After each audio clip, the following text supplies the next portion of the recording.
بسم الله والصلاة والسلام على رسول الله خير من نحبه ونرضاه. يا من خلقت صغير النمل وتعلم دبيبه وترزقه، يا من خلقتنا فسويتنا فأحسن صورنا وما عبدناك حق عبادتك. اللهم صل وسلم وبارك على سيدنا محمد في الأولين وفي الآخرين وفي الملأ الأعلى إلى يوم الدين. 3 دقايق كده عاوزين نتكلم عن حاجة معينة كده. يعني أنا بقالي فترة بشوف الناس بتتكلم في أعراض الناس عادي جدا، أو الناس اللي قاعدة تصطاد غلط للناس وتنشره في العلن وعادي بالنسبة لها. يوم القيامة الناس هتتكب على وشهم أو على مناخرهم في جهنم بسبب حصائد ألسنتهم. انت ما انتش بتعمل حاجة واو لما انت تختف في عرض حد. احنا محدش قالك ان انت تتكرم وتتكلم بلسان حال الناس، محدش قالك تتكرم وتتكلم وتختاب في الناس. ولو يأخذ الله الناس بما كسبوا ما ترك على ظهرها من دابة، ولكن يؤخرهم إلى أجل مسمى، فإذا جاء أجلهم فإن الله كان بعباده بصيرا. ربنا عامل لك أجل مسمى وهيجيبك ويحاسبك. ولا تحسبن أن الله غافلا عما يعمل الظالمون. ظهر الفساد في البر والبحر بما كسبت أيدي الناس لنذيقهم بعد الذي عملوا لعلهم يرجعون. انت ما تعملش فساد وتفكر ربنا هيكرمك، ما تخطبش في عرض بنت او عرض واحد وفكر ربنا هيكرمك. ولنذيقنهم من العذاب الادنى دون العذاب الاكبر لعلهم يرجعون. ما تقعدش تهرف ثروة حد او تاكل في لحم حد او تغتاب حد وتفكر ربنا هيكرمك. ما انتش ربنا كرمك.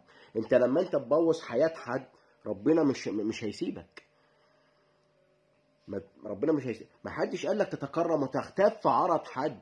خليك سوي، خليك انسان سوي. ما تروحش الشغل يعني تتصيد اخطاء الناس عشان تبقى انت كده انت ما انتش واو. الناس بتتقدم وانت واقف مكانك.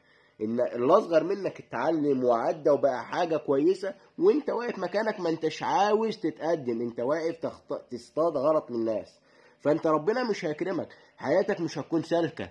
يعني انت ما انت حياتك مش سالكه وبتقعد تشتكي بسبب اللي انت بتعمله، بسبب اللي انت بتعمله.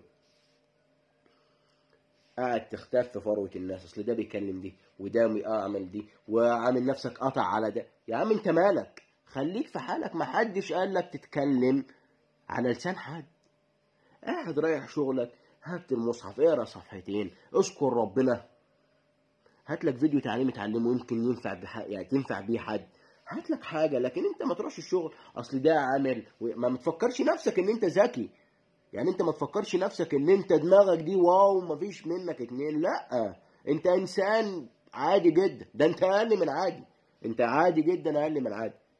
ربنا بيقول كنتم خير أمة أخرجت لنا. إن إحنا الناس هتيجي تتعلم مننا إزاي وإحنا بنقطع في فرو بعض. هيحب أحدكم أن يأكل لحم أخيه ميتا فكرهتموه واتقوا الله. ربنا خلقنا شعوبا وقبائل لنتعارف إن أحسنكم عند الله أتقاكم. خليك تقي، خليك إنسان سوي، وما تجيبش في سيرة، ما تتكلمش بلسان حد. شفت حاجة معينة من حد ما تتكلمش.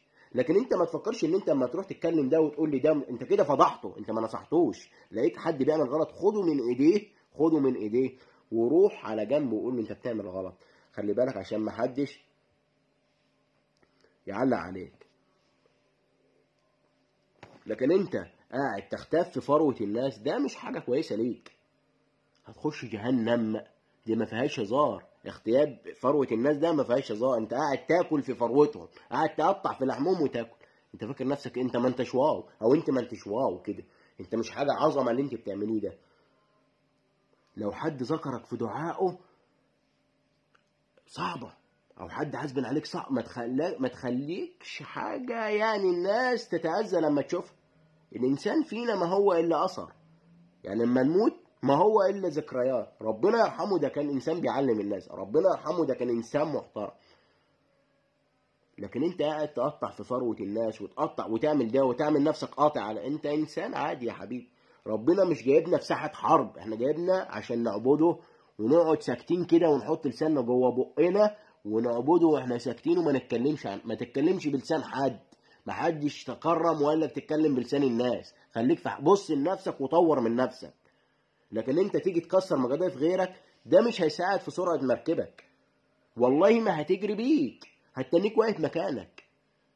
ربنا يكفيك شر الناس اللي قاعدة تصطاد غلط للناس أو قاعدة تغتاب في الناس. انت بتغتاب في فروة بنت أو عرض بنت أو بتتكلم في عرض راجل، غلط يا حبيبي. لو انت أهلك معلومكش كده، لا الدين يعلمك. لو انت بتقرأ في الدين، من أحسن قولا ممن دعا إلى الله. ربنا بيقول لك من أحسن، قول قولا كريما، قول قولا كريما ربنا ينفعك بيه. من كان يؤمن بالله واليوم الآخر فليكن خيرا أو ليصمت. لكن انت لقيت مشكلة وراح تولع فيها وراح، انت مالك؟ ما حدش قول حاجة كويسة يا تسكت. ما تروحش تغتاب عرض حد، ما تعملش نفسك قاطع على ده ومسوي ده وانت انسان ما انت شاطر، او انت انسان الحياة معاك مش كويسة وتيجي تشتكي. يعني انت بتيجي تشتكي وتقول لك ان اصل ربنا مش كارمني بسبب ايه؟ بسبب اللي انت بتعمله، بسبب اللي انت بتعمله. ركز كده واهدى، ركز كده واهدى. انت جاي الدنيا كده عشان تذكر ربنا وتصلي وتصوم وتشتغل. احنا كده كده العمل عبادة، ما فيش مشكلة خالص. صلي وصوم واعبد ربنا واشتغل، بس ما تجيبش في سيرة حد وتغتاب حد، عشان ما تجيش يوم القيامة تخش جهنم وتلاقي اعمالك اللي انت عملتها ده طارت راحت بسبب اللي انت قاعد تعمله. اللهم اهدنا واهدي بنا واجعلنا سببا لمن اهتدى. ربنا يهدي الناس، ويا ريت كل واحد يخليه في حاله ومحدش يتكرم ويتكلم بلسان حد. سلام.